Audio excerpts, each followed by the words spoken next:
ولو ما عملتيش زي هيقولوا عليكي لا بتدبري ولا بتوفري في بيتك. جبت لحمة وطبختها واكلتها، وطبعا كلام في سركم، وتاني يوم تبقى القطعتين دول ارميهم او مش هينفعهم؟ لا طبعا، دبرت ووفرت بقى في بيتي. وشوفوا انا عملت ايه. اول حاجة اللايك الكبير بتاعكم وشير علشان الفيديو يوصل لاكبر عدد من المتابعين. وشوفوا انا هعمل ايه النهاردة. من قطعتين اللحمة بس هعمل لك طبق يكفي من 4 ل 5 افراد كمان. حضرت طماطم وبصل وفلفل وممكن فلفل الوان، وقطعتهم قطع صغيرة بالشكل ده، من كل حاجة حبة صغيرة كده.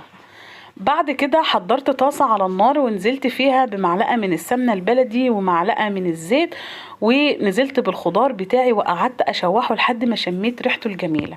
بعد كده نزلت عليه بقطع اللحمة اللي انا قطعتها قدامكم دي. هننزل بقى بشوية توابل حلوة زيكم كده، من كل حاجة ربع معلقة صغيرة. معايا بصل باودر وتوم باودر وبابريكا مدخنة وملح وفلفل وجنزبيل باودر وبهارات لحمة.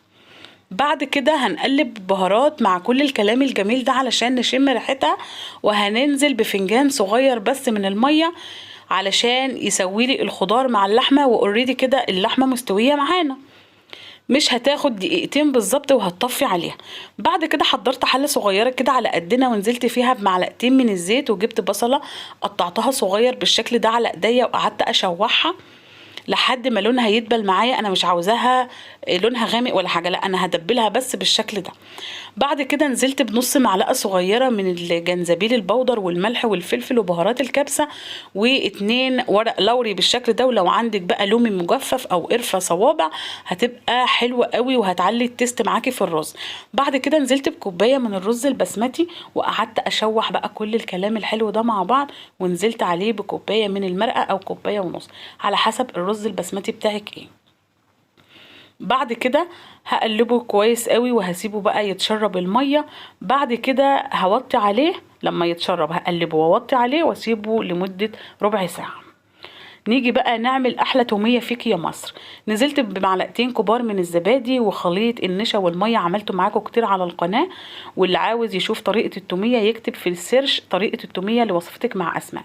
ونزلت ب3 فصوص من التوم وملح وفلفل رشة بسيطة كده، ومعلقتين كبار من المايونيز ومعلقة من الخل وربع كوباية من الزيت.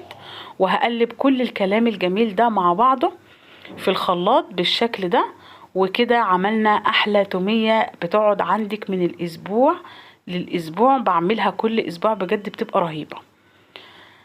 كده خلاص عملنا الشاورما وعملنا الرز وعملنا التومية. يلا بقى بينا نحمص العيش. طبعا بقى الزيت غلى وكمان الزبدة وكل حاجة غلت بصراحة، فانا النهاردة قطعته مثلثات بالشكل ده وحطيته في طبق الميكروويف ودخلته تحت شواية الميكروويف 30 ثانية بالظبط، وطلع معايا متحمص بالشكل الجميل ده. يلا بقى نقدم الطبق بتاعنا. جبت طبق التقديم واول حاجة نزلت بيها العيش، بعد كده هنزل عليها بالرز اللي تستوى معانا وبقى مفلفل وجميل بالشكل ده، وبعد كده هننزل عليه بالشاورما. وبكده عملنا احلى طبق فتة شاورمة لحم ممكن تجيبيها من المطعم بفلوس قد كده. لا انا عملتها لك بقطعتين من اللحمة بس. يبقى كده دبرنا ووفرنا وعملنا احلى فتة شاورما.